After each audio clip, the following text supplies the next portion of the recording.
Good morning and welcome to Monday's Reflection. The reading for this morning comes from Mark chapter 15, beginning at verse 1. Very early in the morning, the chief priests and with the elders and the teachers of the law and the whole Sanhedrin made their plans. So they bound Jesus, led him away, and handed him over to Pilate. "Are you king of the Jews?" asked Pilate. "You have said so," Jesus replied. The chief priests accused him of many things. So again, Pilate asked him, "Aren't you going to answer? See how many things they are accusing you of." But Jesus still made no reply, and Pilate was amazed. Now it was the custom at the festival to release a prisoner whom the people requested. A man called Barabbas was in prison with the rebels who had committed murder in the uprising. The crowd came up and asked Pilate to do for them what he usually did. "Do you want me to release to you the King of the Jews?" asked Pilate, knowing it was out of self-interest that the chief priests had handed Jesus over to him. But the chief priests stirred up the crowd to get Pilate to release Barabbas instead. "What shall I do then with the one you call the King of the Jews?" Pilate asked them. "Crucify him," they shouted. "Why? What crime has he committed?" asked Pilate. But they shouted all the louder, "Crucify him!" Wanting to satisfy the crowd, Pilate released Barabbas to them. He had Jesus flogged and handed him over to be crucified.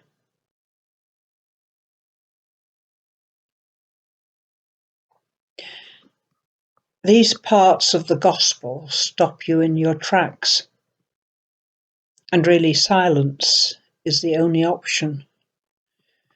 But that's not what you're looking for in a reflection. The idea that anyone would treat Jesus like that simply horrifies me. But actually, it should also horrify me that any human being should treat another one so badly. Usually people look at the main players in the scene, but I would like to look at the crowd, to wonder what was going on in the minds of the ordinary people. A couple of years ago, I went to the Oberammergau Passion play that they put on every 10 years to commemorate a vow made when the plague was sweeping through Europe and their village was spared. The play centres around those final days in the life of Jesus, culminating in the resurrection. The whole thing is in German, obviously, being in Bavaria. But if you know the story, the action is obvious. When the scene that we are looking at today came on, they had the main players in the centre stage and the crowd at the sides and back. But they weren't just a shouting mob. They were ordinary people passing through the street on their way to work, and a small group of Jesus' disciples at one side. It was the important characters that moved among the crowd, stirring them up, that changed the ordinary workers into a baying mob. Left alone, they would have asked for mercy. Makes me realize that when normal people get on with their lives, they don't show aggression and unkindness. They don't go out of their ways to make trouble for others.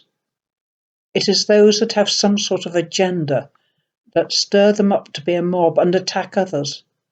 They are the ones to blame for turning ordinary people into sheep following the loudest voice. We've seen this in the protest marches and attacks on synagogues and mosques, and even on churches. Jesus allowed the crucifixion to go ahead because he knew it was necessary for the salvation of humankind. He could have easily walked away. He could so easily have wiped his hands of responsibility for the people he had created. Why should God care about people who don't care about him? I'm pretty certain I don't actually need to spell out the answer to that question, but here it is anyway. Jesus allowed his death to happen because he loves us. Simple as that. But for Jesus, as difficult as that, he loves us so much that he will do anything to bring us back to the presence of God, his Father, to God, our Father. In our daily lives, we have occasions when we have to decide which way to go. Do we follow the mob and show scorn for other people, treating them badly, assuming that we're better than them? Or do we refuse to take that way, instead be kind for no reason, be respectful without reward, show love in our actions and words?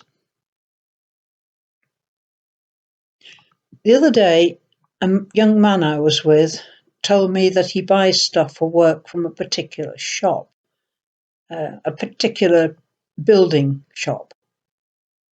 And he always gives the lad behind the counter a couple of quid to buy himself a coffee, because this lad is particularly helpful. Kindness goes a very long way. May I finish with a prayer? My Lord, my Jesus, I want to thank you that you took the way of the cross and made it possible for us to be drawn back to God and be included in your kingdom. Help us today and always to allow your love to flow out from us to everyone around us and so out into the world. Amen. I hope you have a great week and I'll see you soon. God bless.